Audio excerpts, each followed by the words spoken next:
Bonsoir à tous. Merci d'être venus malgré... on est à la fin de l'année, donc il y a moins de monde que pour les deux autres conférences. Merci beaucoup. Nous sommes réunis ce soir pour le troisième et dernier volet du cycle de conférences organisé par l'association des parents d'élèves PEP Louis-le-Grand, qui s'intitule À l'aube de la 4e révolution industrielle, quelle éthique scientifique pour demain? Alors, les conférences précédentes ont abordé les thèmes de l'eugénisme, de l'intelligence artificielle et du transhumanisme. Ces conférences font partie du cours dispensé par un professeur de philosophie du lycée, M. Béranger Cabestan, et elles sont également filmées par la MDL. Donc un grand merci Benoît Fallou, président de la MDL, de nous avoir suivis jusqu'au bout malgré l'imminence du baccalauréat. Je voulais surtout chaleureusement remercier nos deux invités d'avoir répondu immédiatement à notre sollicitation. Ce soir, les deux spécialistes qui nous font l'honneur de leur présence sont deux femmes. Et je suis sûre qu'elles éclaireront de façon particulière nos consciences. Tous les scientifiques devraient s'interroger sur le sens de leur découverte. Galilée écrivait en 1623 « L'univers est écrit dans une langue mathématique ». Et ces caractères sont des triangles, des cercles et autres figures géométriques, sans le moyen desquels il est impossible d'en connaître un mot. Sans eux, c'est une errance dans un labyrinthe obscur. Pour comprendre le monde, l'homme cherche à le modéliser. Jean-Gabriel Ganassia nous rappelait ici même, lors de notre dernière conférence, que l'intelligence artificielle était née du désir de comprendre l'intelligence. L'IA est un oxymore, pense Laurence de Villers, si je suis bien d'accord, qui propose d'ailleurs de développer ce sigle en imitation artificielle. Aurélie Jean, qui est une spécialiste française des algorithmes, s'inquiète. Les philosophes réfléchissent aujourd'hui à un monde qu'ils ne comprennent pas. Les scientifiques construisent un monde sur lequel ils ne réfléchissent pas. Il est temps de comprendre la technologie, le champ des possibles pour se poser les bonnes questions et avoir une vision en termes éthiques, politiques, mais aussi écologiques. Je rappelle que l'informatique, le numérique et l'intelligence artificielle brûlent nos ressources de façon galopante. À titre d'exemple, un supercalculateur consomme l'énergie de 20 000 foyers. Laurence de Villers est professeure à l'Université Paris-Sorbonne, chercheuse au laboratoire d'informatique pour la mécanique et les sciences de l'ingénieur, le LIPSI au CNRS. Elle participe au conseil scientifique du département de recherche humanisme numérique du Collège des Bernardins, spécialisée dans l'exploration des dimensions affectives et sociales dans les interactions homme-machine. Elle a publié en 2017 « Des robots et des hommes, mythes, fantasmes et réalités ». Anne-Laure Bock est neurochirurgien à l'hôpital de la Pitié-Salpêtrière, docteur en philosophie, auteur d'une thèse sur la médecine technoscientifique et membre du séminaire d'éthique biomédicale du Collège des Bernardins. Elle est également alpiniste, passion qui nécessite à la fois un sens de l'engagement et des responsabilités.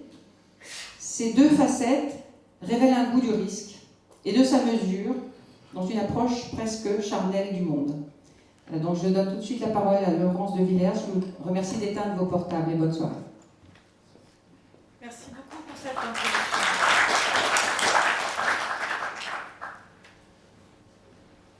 Alors on a parlé d'oxymore pour l'intelligence artificielle, puisque l'intelligence est plutôt humain et l'artificielle est plutôt machine. Mon domaine qui est la robotique émotionnelle, c'est un peu la même chose. Un robot émotionnel, un robot c'est une machine, c'est mécanique, et les émotions sont de l'ordre de l'humain. Donc là aussi, notre cerveau se dit, qu'est-ce que c'est que ce truc? On va nous parler donc de quelque chose qui est un artefact, qui est complètement artificiel, et pour autant qui pourrait avoir donc des émotions. Donc je pense qu'il est urgent que les chercheurs remettent au centre en fait les définitions, les méthodologies d'évaluation, et que la science soit au centre des débats. On évite maintenant cet amalgame qui existe dans la société où on vous parle un peu de tout. J'entends même des experts dire « les robots comprennent nos émotions ». Ben non, ils ne comprennent rien du tout. Les machines apprennent toutes seules, elles sont indépendantes, autonomes, elles ont un certain degré d'autonomie, mais attention, c'est très très faible par rapport à une autonomie de l'ordre du vivant.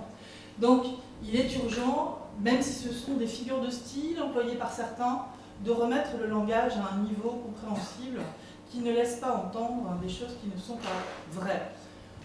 Donc ça, c'est la première remarque que je ferai. Donc, au départ, quand j'ai écrit ce livre, qui était dans l'idée de démystifier effectivement l'IA et ce qu'on fait avec des émotions avec des machines, et surtout de remettre l'humain dans le sens de cette boucle, hein, donc j'ai appelé ça des robots et des hommes, mais surtout mythe, fantasme et réalité, où on en est, quel est l'état de l'art, qui n'est pas visible en fait dans les discours qui sont dans les médias.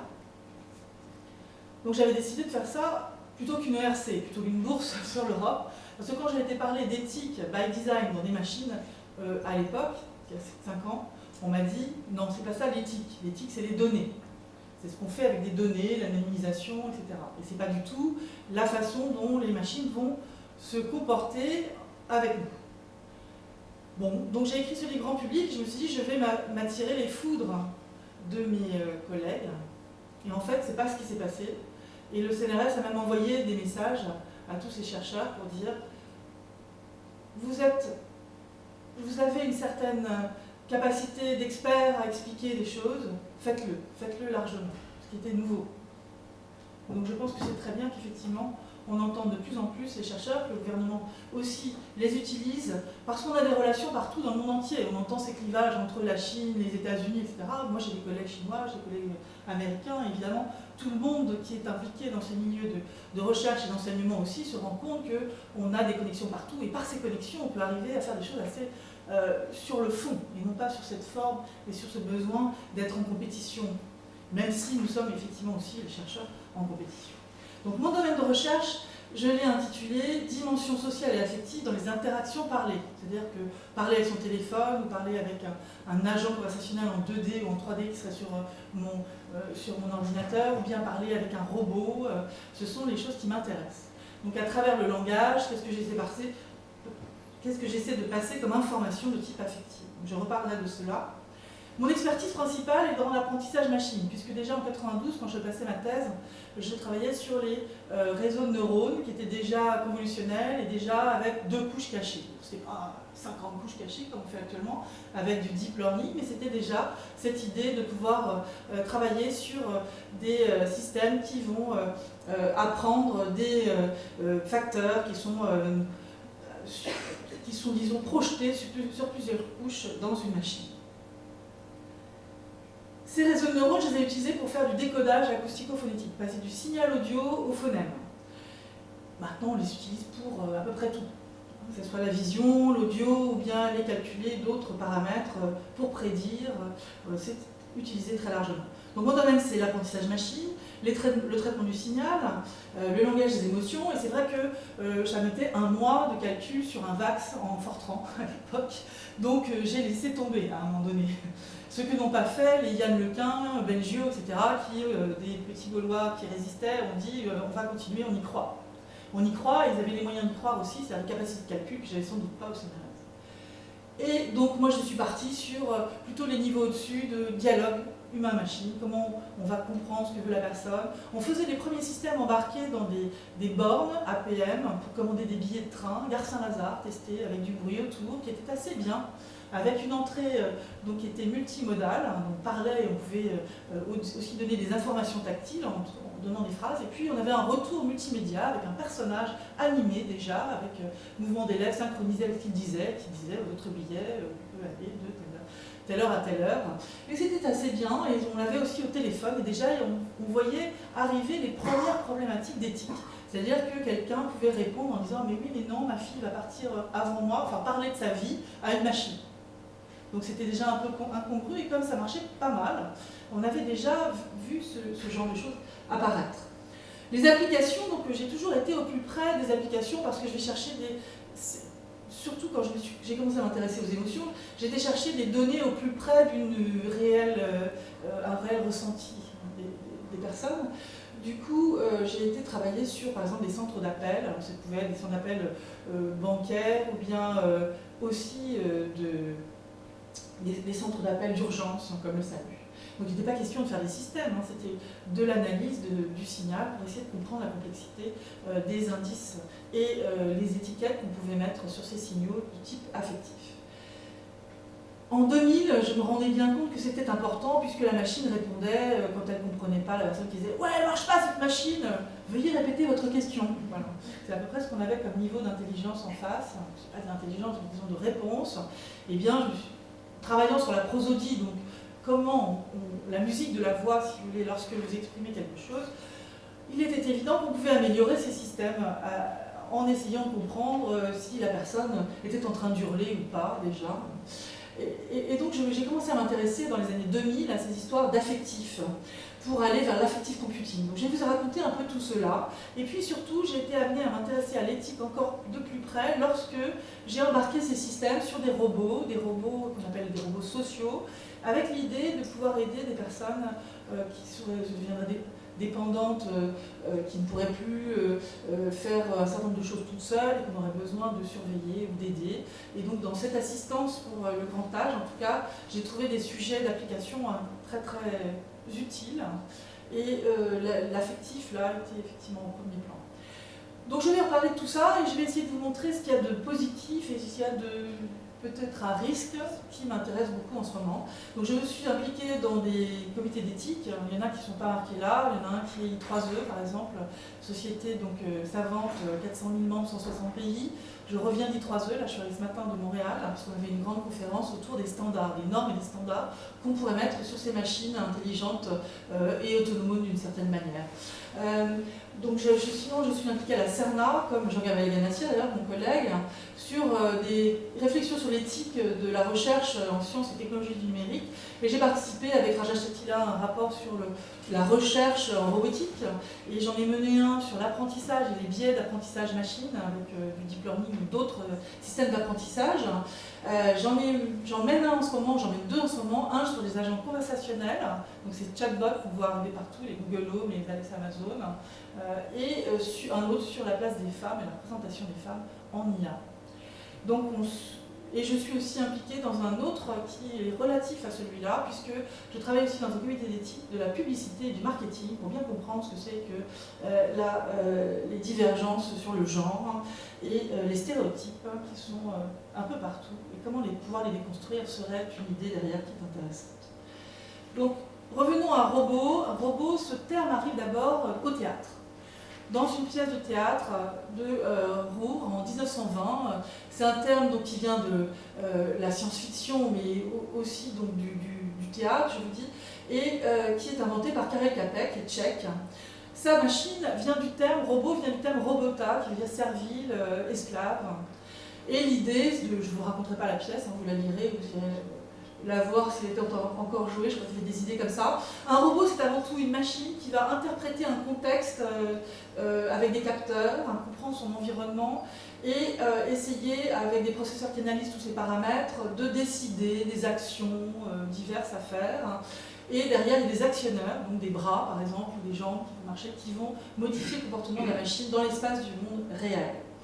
L'affectif vient très vite dans la science-fiction.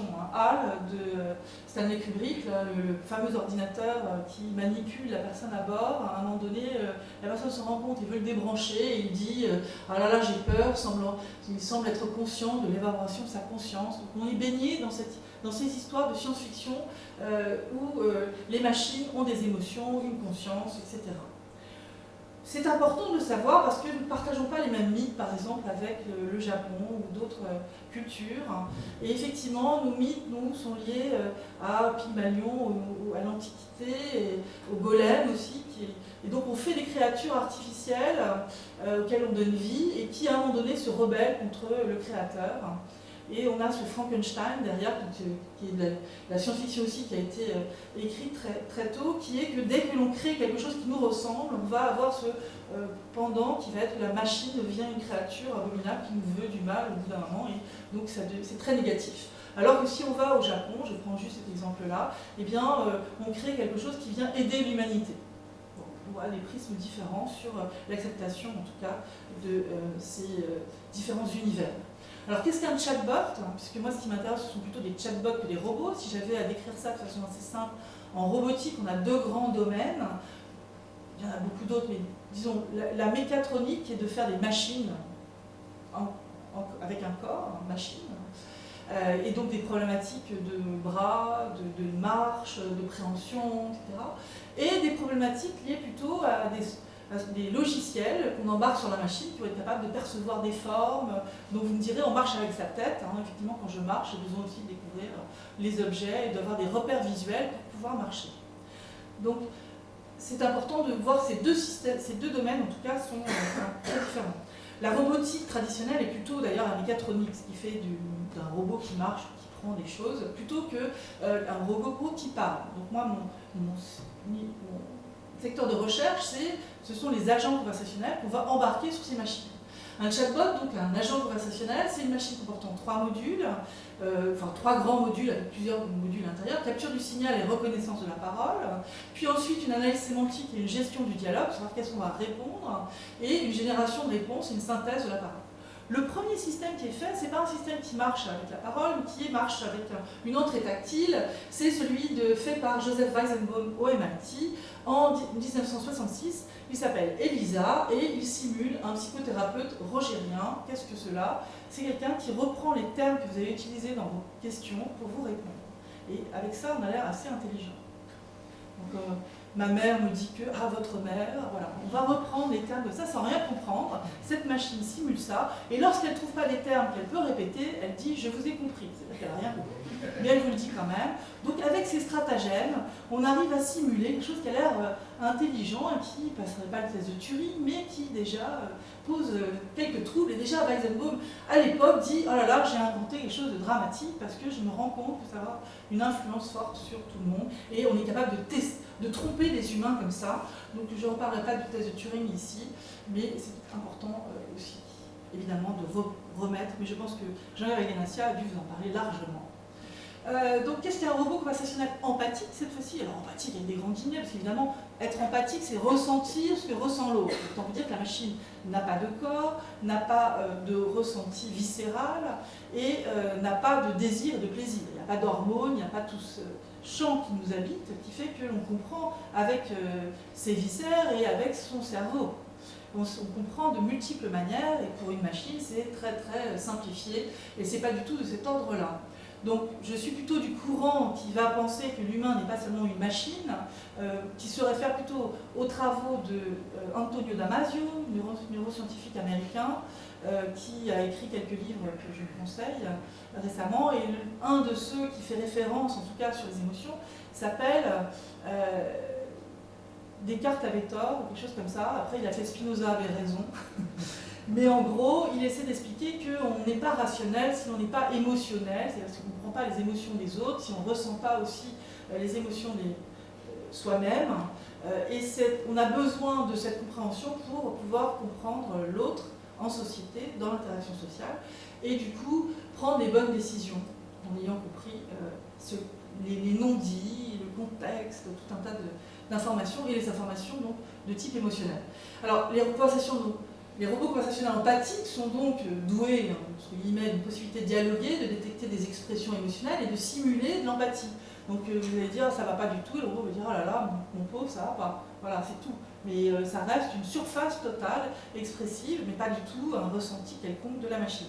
De la même manière, il est capable de détecter une certaine partie de vos émotions, mais évidemment à la surface également, puisque vos émotions sont cachées.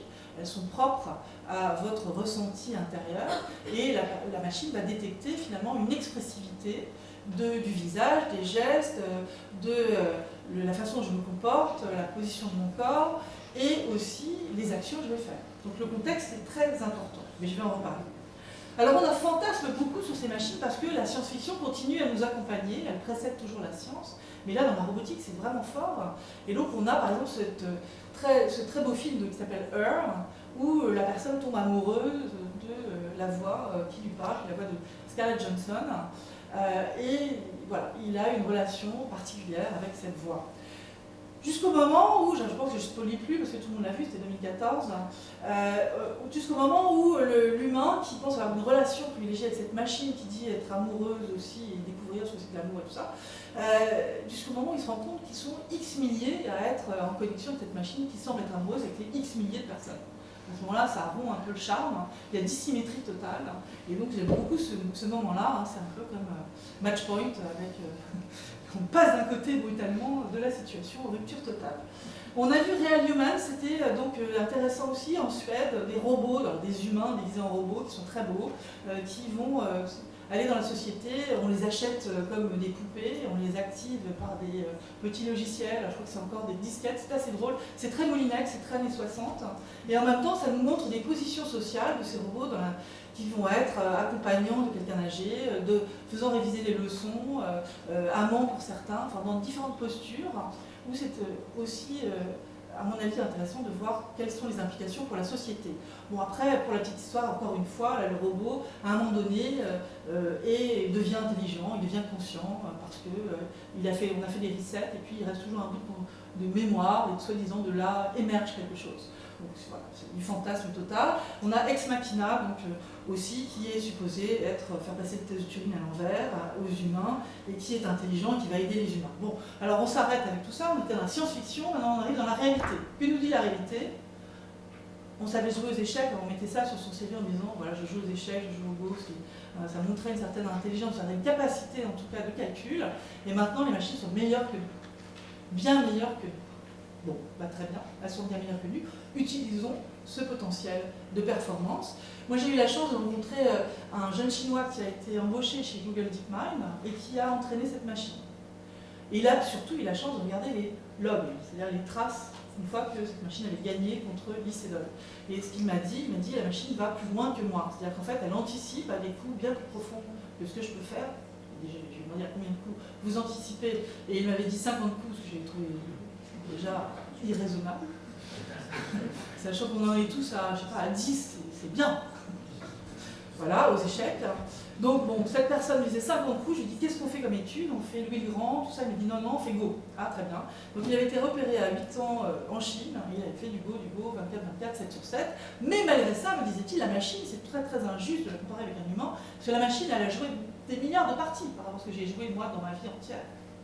Donc il faut comprendre que cette machine demande une puissance de calcul faramineuse, a été entraînée par une foultitude d'ingénieurs de très bon niveau, et qu'elle a emmagasiné et joué un nombre de parties incalculables. Alors, ce jeune fan, lui, me disait, bon, c'est comme si on comparait, je sais pas, moi, des jaguars qui sortent d'usines extrêmement brillantes avec un champion du monde de course à pied. Voilà, on en est là. Donc il faut arrêter de comparer toujours ses performances à l'humain. Ce qui est intéressant, c'est de voir qu'elle est meilleure que nous, dans certains cas, et que, c'est ce que disait Fanny aussi, il me disait, j'ai appris des choses de cette machine, et maintenant je joue mieux. Je joue mieux, je bats plus de monde, et c'est ça l'intérêt. Donc pourquoi j'ai mis une pomme à côté? Pas du tout pour faire de la pub pour Apple, mais pour dire, le goût de la pomme, la machine ne l'aura pas. D'accord? Donc tout ce jeu, en fait, de ressenti physique, la machine ne l'a pas. Et à travers ce jeu, il y a une intelligence aussi, une conscience à des niveaux très très bas, mais de beaucoup de choses, et surtout un besoin de faire, de plaisir, de désir va être un moteur essentiel de nos vies, de nos décisions, sans qu'on soit si conscient que cela, de ces niveaux-là. Et donc, je suis aussi dans la lignée de Damasio pour dire, Spinoza a raison.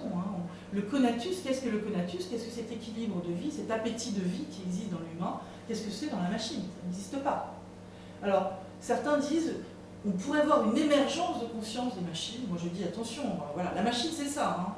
C'est-à-dire qu'en fait, le neurone, c'est toujours la même simulation, grosso modo, même si on a changé quelques fonctions de transfert. C'est-à-dire qu'en fait, en haut, on a un neurone physique qui a donc ce noyau, un axone et des dendrites avec des boutons synaptiques qui vont se coller à d'autres dendrites et qui ainsi font une architecture neuronale. On le simule mathématiquement par un automate à seuil, donc je somme une activation qui arrive sur un noyau et derrière, je vais transmettre cette activité grâce à une fonction.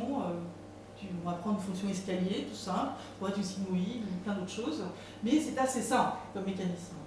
Et du coup, voilà, la puissance de calcul, enfin la puissance de représentation interne, c'est ce que je mets à côté, c'est-à-dire en fait un numérique sur chaque fil bleu, c'est-à-dire en fait des matrices de numérique, de réel. C'est ça ce qu'on code la machine comme connaissance. Mais par contre, elle est infiniment meilleure que nous pour faire ça. C'est-à-dire que nous, quand on regarde un chat, vraiment, eh ben, on va voir qu'il a des oreilles mignonnes, un petit nez machin. Alors, on va voir des choses. La machine voit rien de tout ça. Elle a un niveau brute force. Donc elle regarde les corrélations pixels. Point barre. Sans aucun sens. Bon, c'est dramatique d'un côté, mais en même temps c'est une puissance de frappe aussi, le fait de regarder tout et d'avoir des corrélations sur des micro-choses qu'on ne perçoit pas nous, parce qu'on est à ce niveau interprétatif, perceptif, qui fait que, c'est quoi la perception? C'est regarder les choses de nos environnements qui sont bas niveau et leur donner des sens, donner des mots associés à ce qu'on perçoit. Donc c'est très différent. Là, on peut ne pas trouver du tout d'indices. Et par contre, moi je connais un chat, ça griffe un chat, la machine. Elle a beau connaître tous les chats de Google, elle a avalé des millions de photos, c'est pas pour ça qu'elle sait que Google sait que le chat griffe.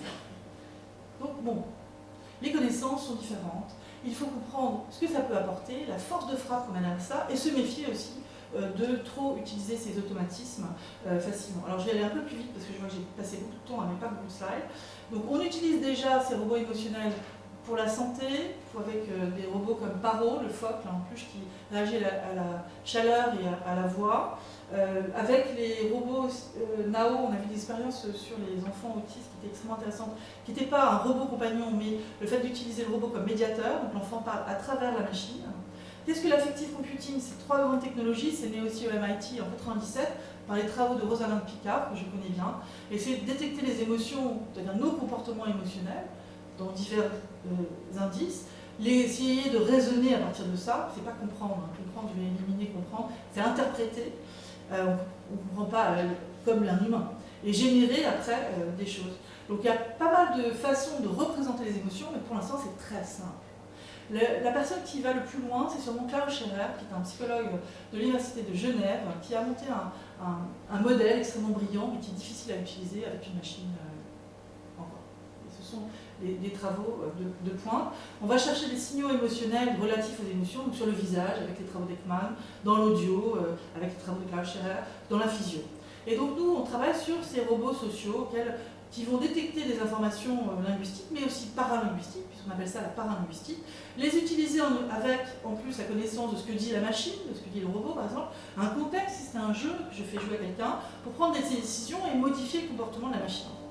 Bon, Mariette, l'article qu'on est en train d'écrire sur Nao, je pense qu'il sera fini bientôt. J'ai reconnu une femme, c'est Laurence. J'ai reconnu l'agacement. Nao, j'en peux plus, ça suffit, tu rentres dans ton placard. J'ai reconnu une femme, c'est Mariette. J'ai reconnu la colère. Donc là, il n'utilise que la prosodie, pas les mots. Bonjour, je suis sensible aux émotions que tu exprimes dans la voix. Grâce à elle, je peux déterminer progressivement ton profil émotionnel et adapter mon comportement. Plus tu me parleras et plus le profil se stabilisera. D'accord, c'est une bonne nouvelle, ça, Nao. Tu as l'air assez sûr de toi, globalement assez satisfait, assez expansif, et tu as l'air assez posé, j'adopte donc un comportement amical. Tu as l'air peu sûr de toi, globalement très insatisfait, très réservé, et tu as l'air très posé, j'adopte donc un comportement directif. D'accord. En situation réelle, Nao ne décrira pas à haute voix son analyse. Il ne le fait bien sûr que pour l'exercice. Donc il y a toujours des représentations qui sont faites à partir des captures qu'on fait avec ces différents signaux. Et donc il faudrait aussi les rendre plus transparents et comprendre un peu quels sont les niveaux qui sont utilisés.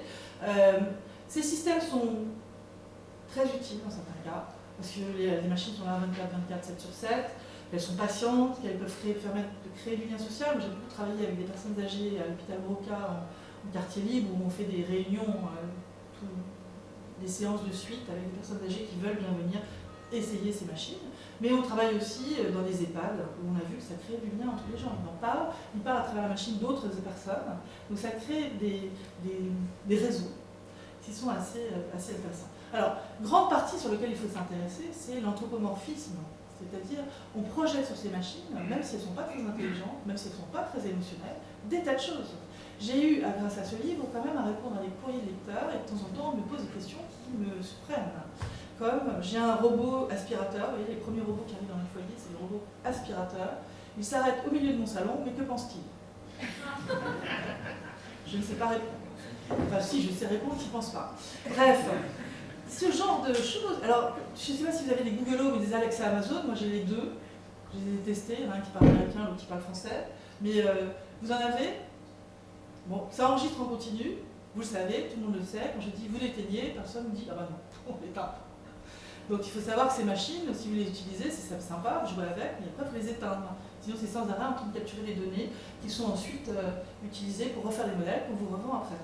Bon, il est possible donc d'éprouver des émotions en face de n'importe quel objet qui bouge surtout, et puis on a cette faculté de le faire. Les robots démineurs, on a vu ça avec des soldats aussi qui se liaient d'affection avec des robots démineurs qui sont juste des petites voitures télécommandées, enfin des choses qui vont d'ailleurs sauver les gens puisqu'ils vont faire sauter des mines.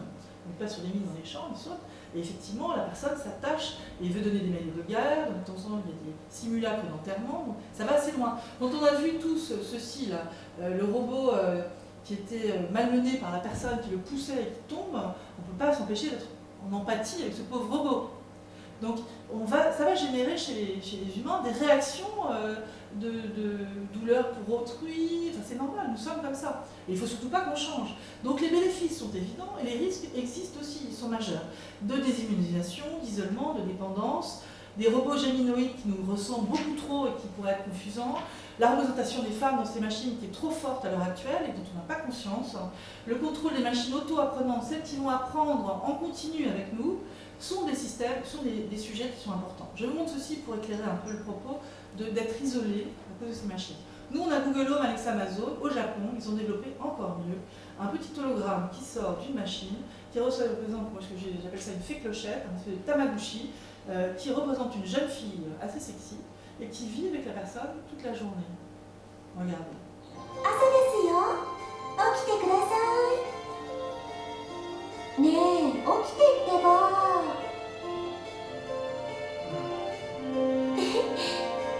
おはよう。おはよう。あ、今日雨が降るかもしれないから傘持って行って。急がないと遅刻しちゃうよ。C'est le premier niveau de dépendance, hein, c'est quelle solution 行ってきます。行ってらっしゃい。気をつけてね。 Et tout le temps là.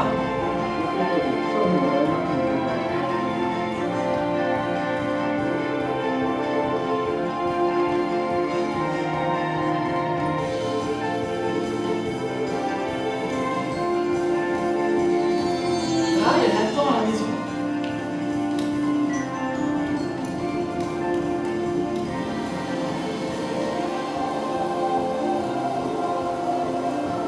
Ça s'appelle Getbox. Demander à un producteur particulier de faire revivre son papa qui est décédé, pour imaginer plein de choses. Donc la société est en train de faire des systèmes qu'on n'a pas censé être conscients.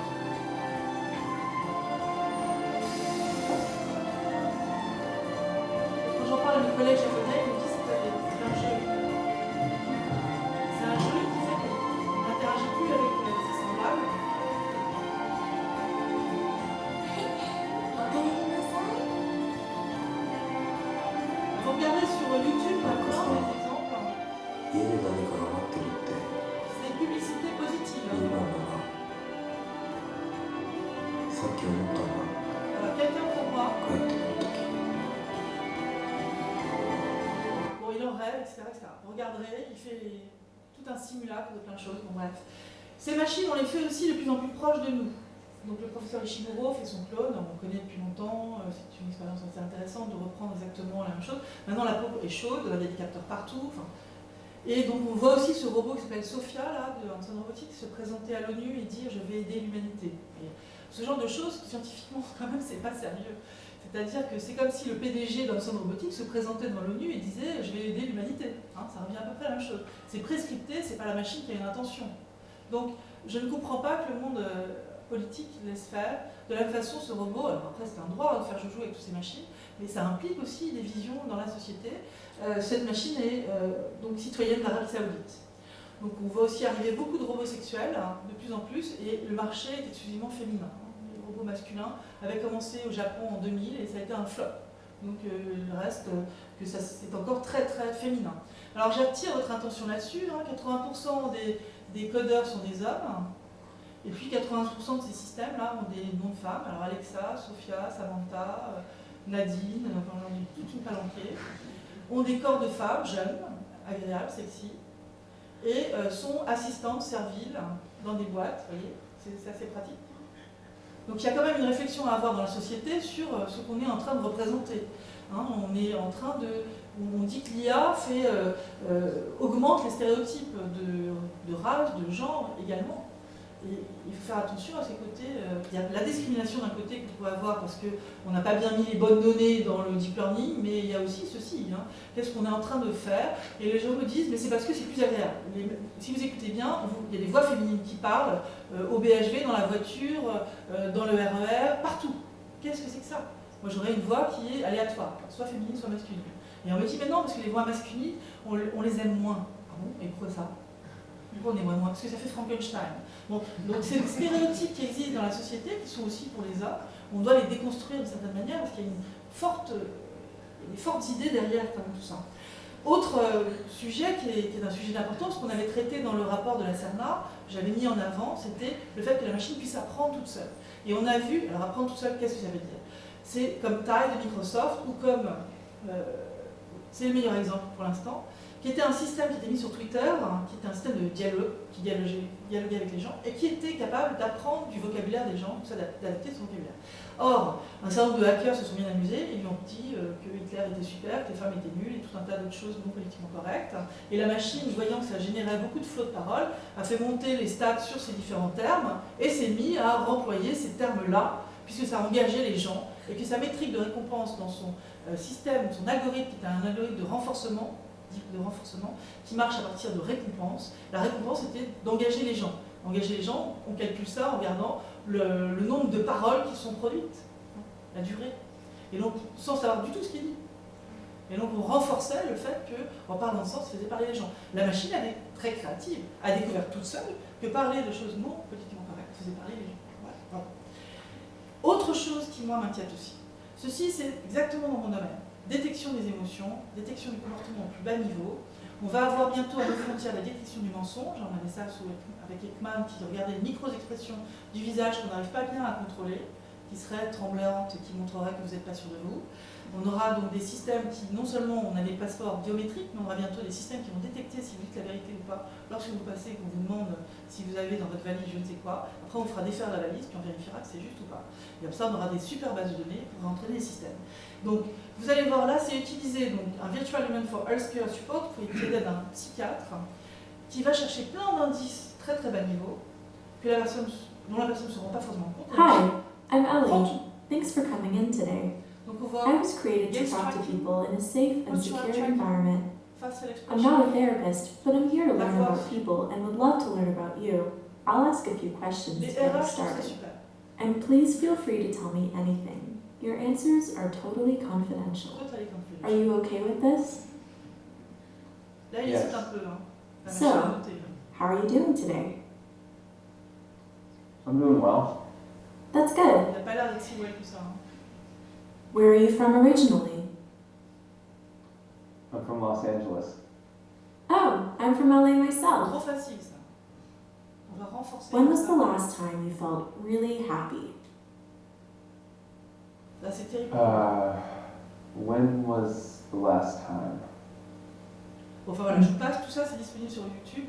C'est intéressant de voir à quel point, si ces machines perçoivent nos émotions et nos micro-mouvements de façon extrêmement affûtée, bien mieux que nous, il faut quand même se dire que y a certaines personnes qui vont en conscience, qui vont arriver à passer au travers, et d'autres qui vont se retrouver totalement prises au jeu, emprisonnées au jeu ou au mauvais jeu, en tout cas emprisonnées un peu comme en Chine, avec cette surveillance accrue qui est qu'il y a des codes moraux maintenant, enfin des notes morales qui sont données à différentes personnes. Et pour connaître bien François Sogelman, qui a passé 3 ans en Chine, qui est un professeur d'apprentissage machine très connu, qui m'a confirmé la chose, il y a des injustices, il y a des gens qui ne peuvent plus prendre l'avion parce qu'ils se comportent mal sur les réseaux sociaux, parce qu'ils passent dans les clous.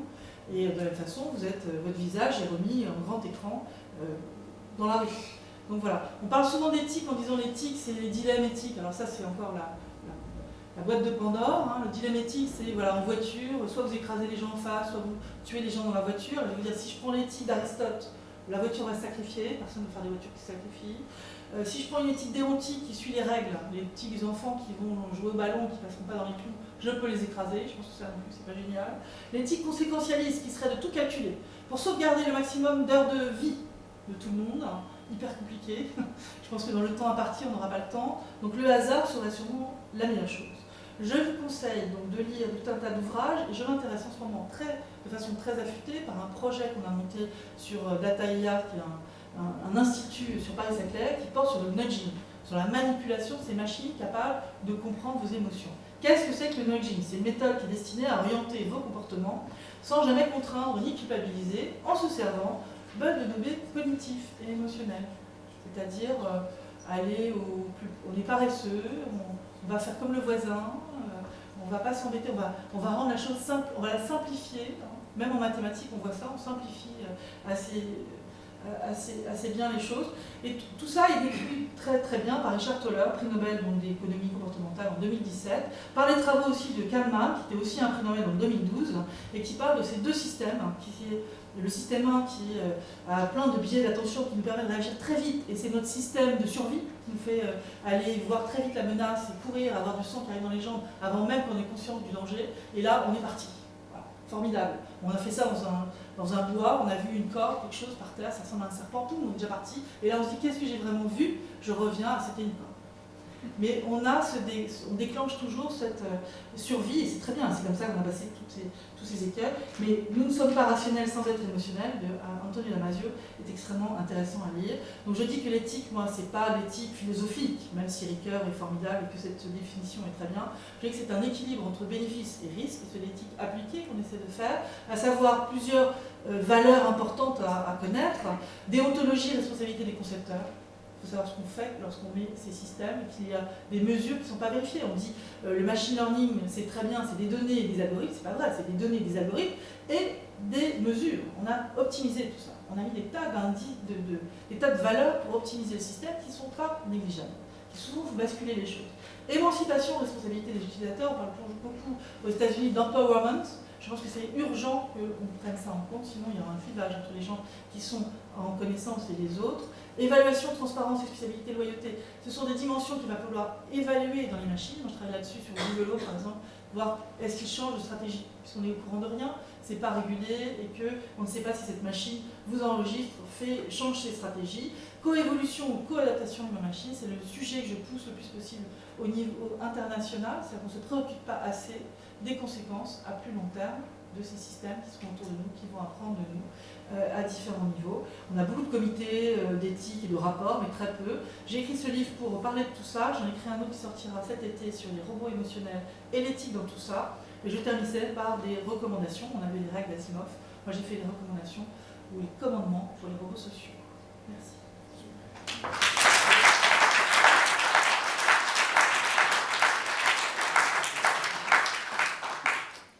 Merci beaucoup. Je vous propose qu'on passe tout de suite à la présentation d'Anne Lorbeau. Vous voulez le message? Merci. Hop. Je vais mettre ça avec vous.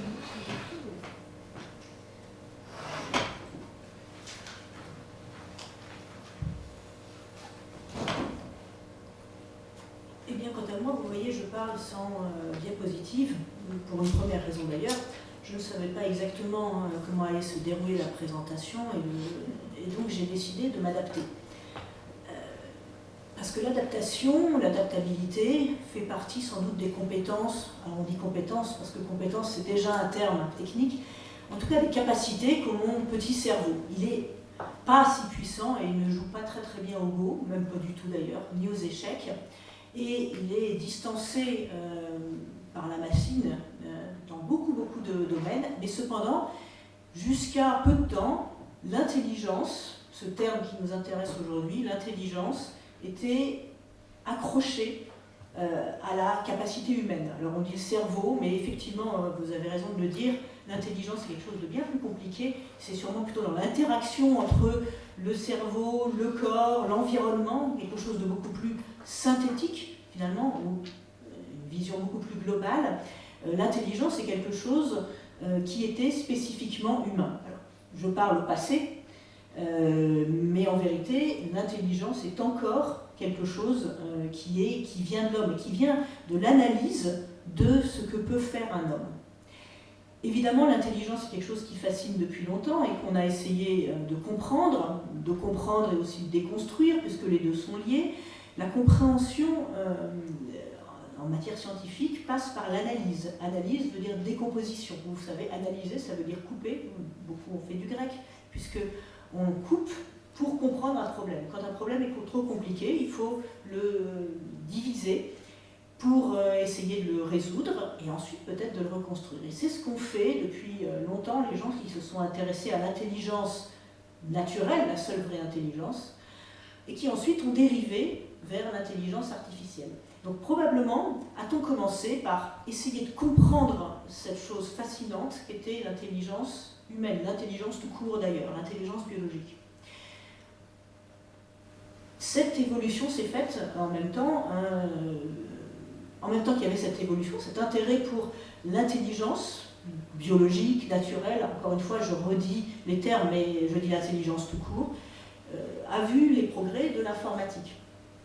Et au début, probablement, voulait-on modéliser par l'artifice, par la machine, ce qui était un phénomène biologique.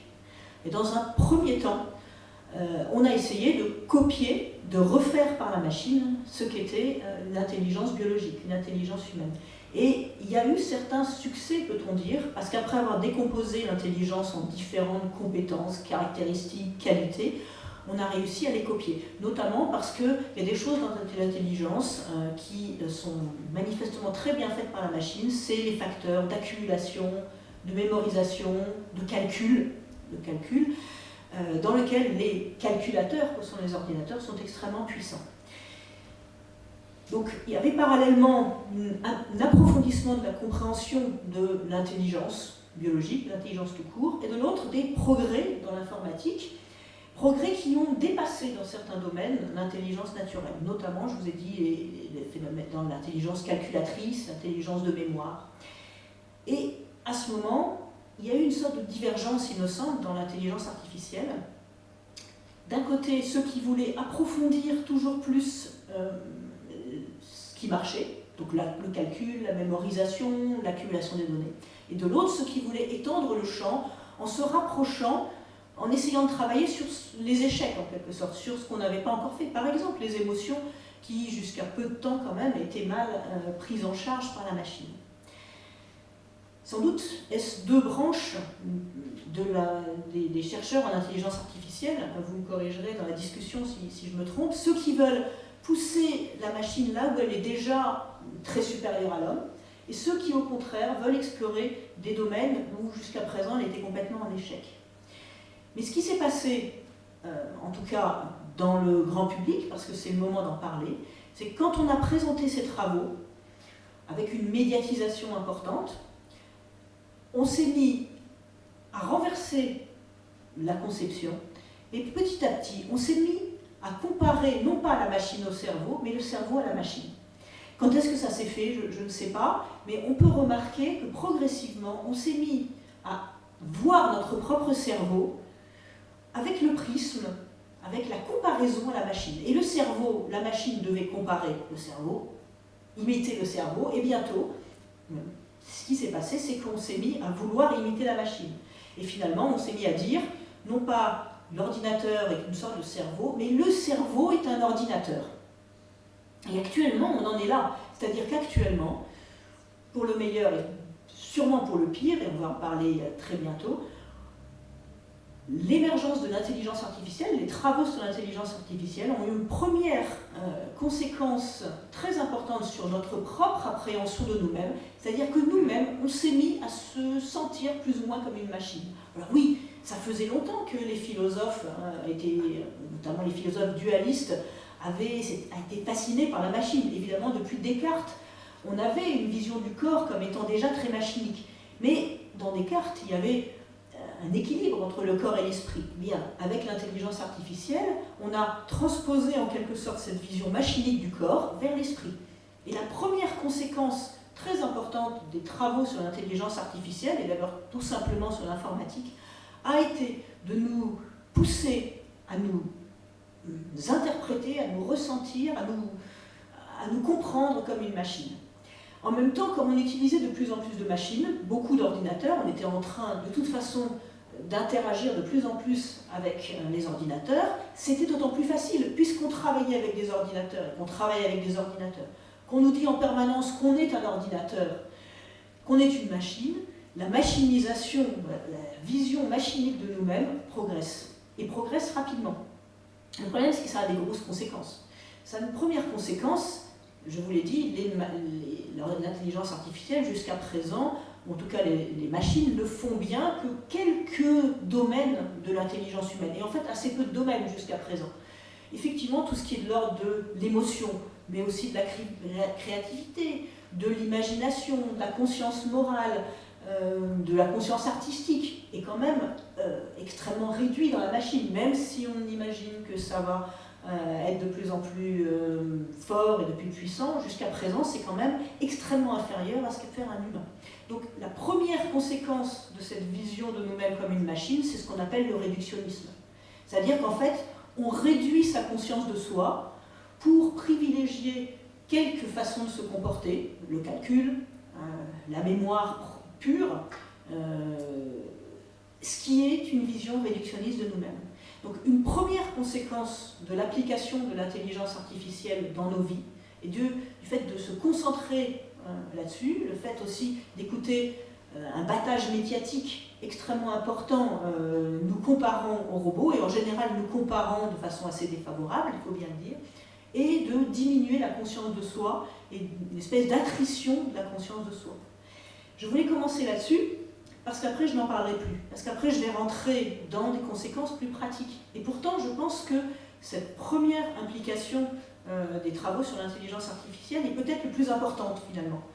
J'en parlais plus, à moins que vous vouliez en parler dans la discussion, mais c'est la première chose que j'ai faite. J'ai eu envie, après la conférence brillante de Madame de Villers, j'ai eu envie de me présenter comme autre chose, une espèce de, justement, en contrepoint à la machine. Parce qu'aujourd'hui, on est en permanence une espèce de challenge vis-à-vis de la machine. La machine, qui devait être un robot, un esclave, servile, est devenue un modèle.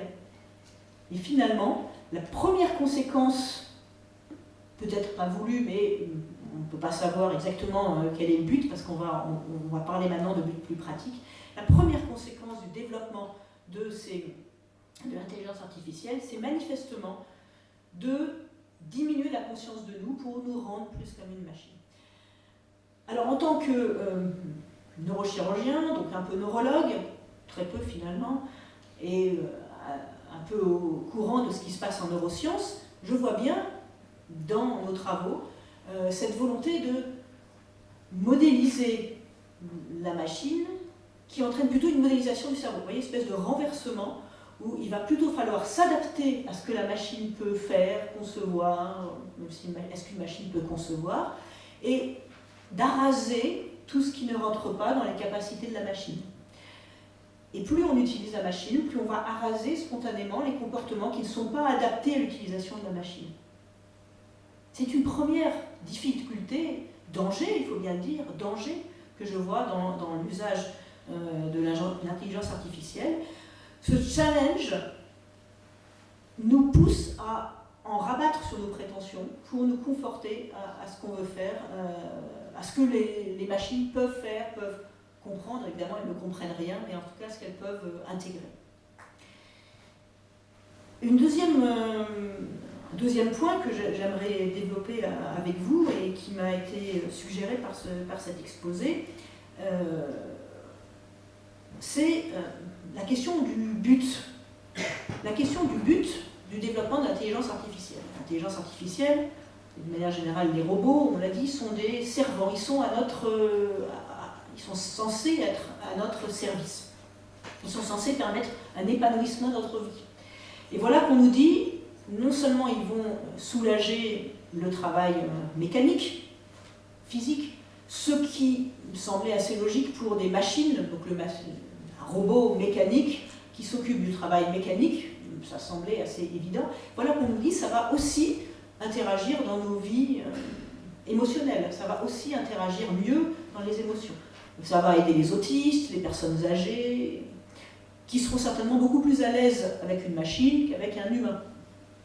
L'exemple de l'autiste est assez effrayant parce qu'on ne peut pas dire que l'autisme soit un immense succès, malheureusement, du développement humain. C'est jusqu'à présent vu comme une pathologie. Et pourtant, on nous dit qu'au travers de cette pathologie, la pathologie de la relation, on sera mieux, le malade sera mieux pris en charge par une machine qu'un humain qui lui-même est censé être un expert de la relation. Donc la question de ce but n'est pas très claire. En fait, il n'y a-t-il sans doute pas de but? Il y a des possibilités mécaniques, puisqu'on sait que tout ce qui peut être fait techniquement doit être fait techniquement et scientifiquement. La science s'applique dans la technoscience, et une fois que la technoscience est là, il faut l'utiliser. Donc, puisqu'on a des possibilités techniques toujours plus grandes, il va falloir les utiliser. Et ce faisant, plus on va mimer des capacités humaines, plus on va les remplacer. Donc, ce but on va rapidement être confronté à ce but qui était de remplacer certaines capacités humaines. Initialement, on voulait donc remplacer le travail mécanique, fatigant, mais maintenant on va s'étendre au travail intellectuel, voire au travail, est-ce qu'on peut dire au travail émotionnel? Je ne sais pas, en tout cas à l'interaction entre les humains fondée sur les émotions. Et effectivement, on nous parle en permanence du fait que nos places dans la société vont être prises par des robots qui en plus feront bien mieux que nous, puisque vous avez vu qu'ils font à peu près tout mieux que nous, y compris des choses aussi ridicules que des jeux qui sont difficiles certes, mais qui n'ont pas d'importance. Mais s'ils font mieux des jeux compliqués, ils feront mieux tout le reste. Donc, quelle sera notre place dans la société? Et aujourd'hui, une des craintes majeures vis-à-vis du développement de ces machines, c'est l'éviction, tout simplement l'éviction des humains au profit de ces machines qui feront mieux que nous. Éviction qui évidemment entraînera du chômage, pour rester très simple, de la mise à l'écart, la disparition de la place que nous avons dans la société. Et ça semble s'étendre en taches d'huile dans toutes sortes d'activités. Alors au début on voit des activités qui semblent relativement simples, mais elles sont de moins en moins simples, et elles sont en train de s'étendre à des activités typiquement de relations. Au début, c'est des activités mécaniques, puis des activités de calcul, puis des activités de relations. Et en tant que médecin, je semble le représentant, peut-être bientôt fossilisé, d'une des activités de relations, parce que la médecine jusqu'à présent, c'était quand même prendre soin d'autres malades, d'une des activités de relations qui pourrait, peut-être assez tardivement, parce que ça semble très compliqué, être mise au banc de l'activité humaine. Et à ce moment-là, on se demande, mais au fond, quel est le but? Le but était de nous aider, et maintenant le but semble être de nous remplacer. Est-ce que aider et remplacer peuvent aller ensemble? Est-ce que l'aide qui est apportée est encore une aide si elle finit, et a aussi pour but de remplacer tout un chacun? Puisqu'évidemment, la liste des métiers qui vont être remplacés par ces merveilleuses machines s'étend à l'infini, puisque la machine est toujours meilleure que nous, et en plus, bientôt, elle sera plus morale que nous, elle sera un peu plus empathique. Alors, tout ça, évidemment, crée une grande inquiétude sociale.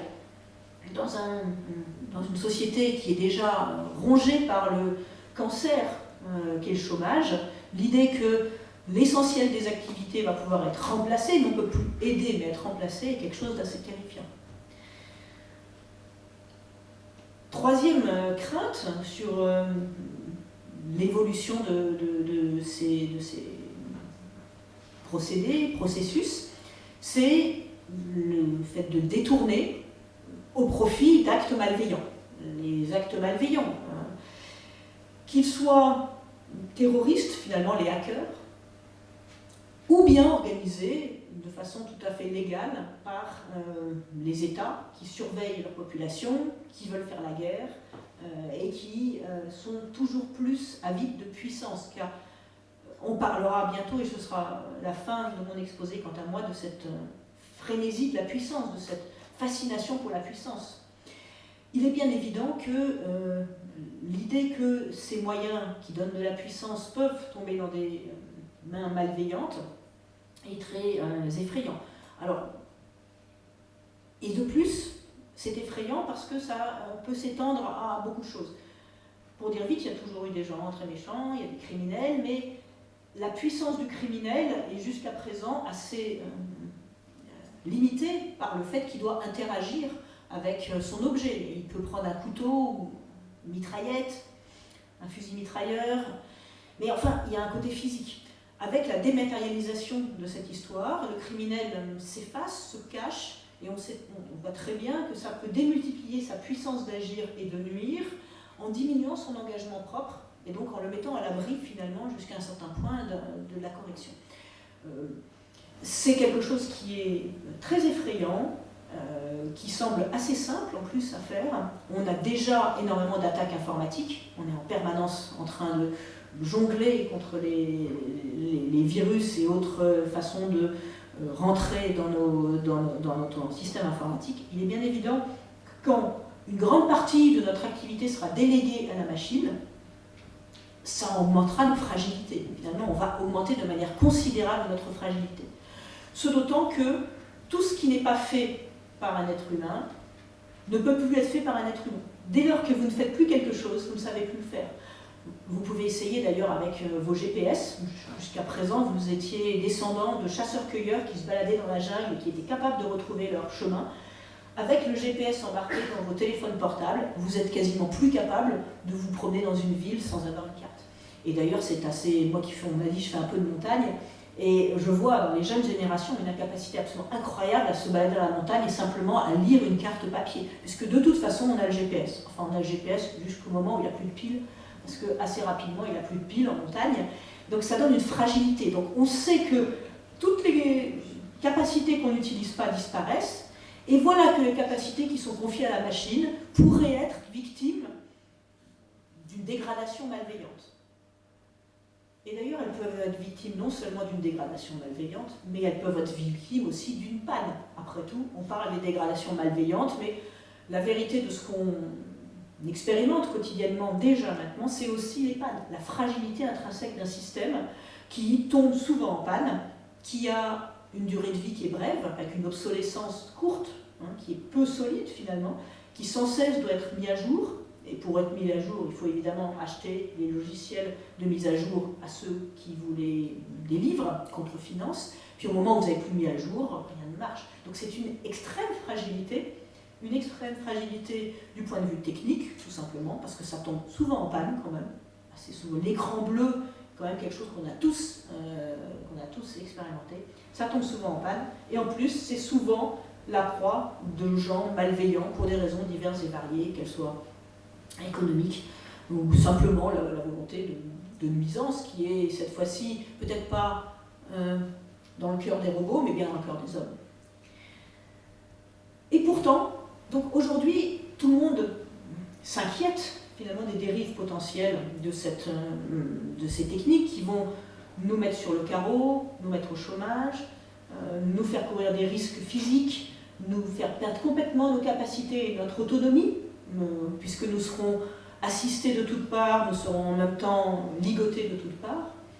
Et pourtant, en même temps qu'on voit tous ces dangers, difficultés, désagréments, au minimum, on ne parle que de ça, et il faut faire ça. Et la première chose qu'on nous dit, après avoir essayé de nous séduire, parce que vous voyez qu'on a d'abord essayé de nous séduire avec l'intelligence artificielle, c'était tellement formidable, ça ferait tellement mieux, ça nous aiderait tellement, et quand on ose dire, oui mais vous voyez, ça va nous mettre au chômage, beaucoup d'entre nous n'ont pas envie d'être au chômage, ça va nous rendre très fragiles, ça va nous faire perdre des capacités, quand il y a un peu de résistance, d'un seul coup, on passe au deuxième axe médiatique qui est la menace. Très vite d'ailleurs, de la séduction, on passe à la menace. Et on vous dit, de toute façon, si vous ne le faites pas, les autres le feront, les méchants chinois, les affreux américains, et vous serez écrasés. Ce qui est d'ailleurs une possibilité. Et effectivement, il se pourrait que notre triste évolution soit de devoir rivaliser dans un domaine qui pourtant est extrêmement dangereux, qui en plus consomme énormément d'énergie. C'est une dernière chose auquel on n'en a pas parlé, mais la consommation, vous en avez déjà parlé, c'est pour ça que je n'ai pas insisté, la consommation énergétique en énergie, en matières rares, en ressources d'une manière générale considérable, donc ça détruit finalement notre milieu naturel pour le remplacer par un milieu artificiel qu'il faut acheter. Donc on vous dit, si, malgré tous ces défauts, vous ne voulez pas entrer là-dedans, si vous avez des réticences, ben vous serez les chimpanzés du futur, les autres n'ont pas ces réticences. Les autres, vos ennemis, vos concurrents, alors on commence par dire vos concurrents, vos adversaires, et bientôt vos ennemis, eux n'auront pas vos réticences, et eux vous mettront en esclavage finalement, ils vous écraseront complètement. Donc vous avez le choix entre rentrer toujours plus dans le système, pour écraser, sinon c'est vous qui serez écrasé. Et là, sans doute, c'est vrai. C'est sans doute vrai, oui, c'est sans doute vrai que malgré tous les dangers, les ennuis, les inconvénients de suivre cette fuite sans fin qui est l'intelligence artificielle qui entre de plus en plus loin dans notre vie, si on ne le fait pas, les autres le feront et on sera sans doute écrasé. Mais est-ce que c'est une bonne justification? Est-ce que le discours de la puissance, parce que c'est là-dessus que j'aimerais terminer, le discours de la puissance qui nous menace en permanence d'impuissance n'est pas une façon, une dernière ruse pour nous mettre complètement en esclavage et signer une sorte d'aliénation finale à une façon de vivre qui est en fait extrêmement dégradée, extrêmement aliénée, qui est une perte d'autonomie, une perte de relations humaines. Est-ce qu'il faut rentrer dans cette espèce de chantage à la terreur pour rivaliser de méchanceté finalement au prétexte que les autres, nos adversaires, nos concurrents, nos ennemis le feront à notre place. Parce que si tout le monde rentre dans cette façon de penser, il est bien évident que ça n'ira qu'en s'aggravant. Et finalement il y a une espèce de boucle, de cercle vertueux, non, de cercle vicieux qui va nous pousser toujours plus loin, là où nous ne voulons pas aller. Parce que chaque fois qu'on a des réticences, la façon de lever ces réticences serait de dire « les autres n'ont pas vos réticences, vous êtes bien trop naïfs, bien trop bêtes, et ceux qui ne le sont pas, vous écrasons ». Ce qui est une possibilité, mais parfois il faut peut-être savoir mourir la tête haute, si c'est ça. Et si le but, pour vivre, il faut perdre les raisons de vivre, comme on dit souvent, ça demande à être réfléchi. Alors moi, je voulais finir là-dessus, avant d'entamer la discussion, parce que je pense que ce qui est important, c'est de discuter de ça, parce qu'il y a discussion en fait. L'intelligence artificielle, qui est une palette, une partie du transhumanisme et qui rentre partout, nous est présentée d'abord comme séduisante, puis quand nous résistons, comme obligatoire et menaçante. Alors il y a les trois choses, elle est séduisante, elle est obligatoire de toute façon, et ensuite c'est une menace. Et on passe de l'un à l'autre de façon avec un glissement qui est trop rapide pour ne pas être malhonnête. Finalement, tant qu'on n'est pas encore entièrement assisté par les machines, on peut garder notre libre arbitre et notre capacité de dire non, encore un petit peu, on a encore un petit peu de temps. Notamment en s'engageant de manière classique, c'est-à-dire l'interaction avec des gens qui ne sont pas des machines jusqu'à présent, en se mettant au service des autres, en choisissant des voies, notamment professionnelles, qui sont beaucoup plus directement au contact des humains tels qu'ils sont, avec toutes leurs qualités et beaucoup de leurs défauts. Je pense que l'évolution vers un monde de plus en plus mécanisé, où l'intelligence artificielle tiendra tous les rôles, n'est pas inéluctable. Il est d'autant plus inéluctable que nous sommes persuadés qu'il l'est, inéluctable, et que nous faisons tout pour le rendre inéluctable, soit par faiblesse, soit par fascination, soit par faiblesse, soit par intérêt hypocrite avec l'idée que nous en sortirons et les autres seront détruits, mais pas nous, parce qu'on est tellement plus intelligents que les autres. On vous dit 50% des métiers pourraient disparaître, alors on se dit, moi je serai dans les 50% de ceux qui restent. Quand on réfléchit, on se demande, si vraiment on sera dans les 50% qui restent, c'est qu'on n'a pas un petit risque un jour d'être dans les 50% qui ont disparu, notamment parce que vous avez vu qu'il y a une fuite en avant dans la technologie, qui est le vieillissement. Et alors les vieux sont toujours complètement sur le carreau. Mais un jour, on sera tous vieux, et on sera vieux à 45 ans, ou 40, ou 35, parce qu'aujourd'hui, ça va tellement vite qu'on est vieux très vite. Et on sait bien aujourd'hui que les vieux de 50 ans sont mis au chômage parce qu'ils n'arrivent pas à suivre prétendument les développements. Donc certes, quand on est très jeune, avoir 50 ans, ça paraît très loin, mais en fait, ça arrive assez vite, je peux vous le dire. Et en fait, à 50 ans, on a encore envie d'avoir une place dans la société. Donc, le cynisme qui est de dire 50% des métiers disparaîtront, moi je serai dans les 50 bons % ne tient pas à la réflexion. D'autre part, être dans une société où 50% des gens sont sur le carreau, ils sont possiblement pas contents, sont possiblement mal, sont simplement assistés, on peut craindre que cette société ne soit pas si agréable que ça, si paisible que ça. Donc, tout simplement l'idée qu'on va fuir à un endroit où on sera bien, on sera entre gens intelligents qui se feront servir par l'intelligence artificielle sans avoir les inconvénients et sans doute aussi assez naïves. Donc, entre la naïveté, la lâcheté, l'hypocrisie, je crois que tout ça ne tient pas face à l'effroi sincère qu'on peut ressentir vis-à-vis de cette évolution. Et je pense qu'il est encore temps, il est largement temps de freiner, tout simplement en ne s'engageant pas, en s'engageant moins dans ce genre de choses et en restant simplement au service des humains tels qu'on les a toujours connus, avec leurs quelques qualités, leurs immenses défauts, mais au moins le fait qu'ils sont là et qu'avec eux on sait à peu près comment se comporter.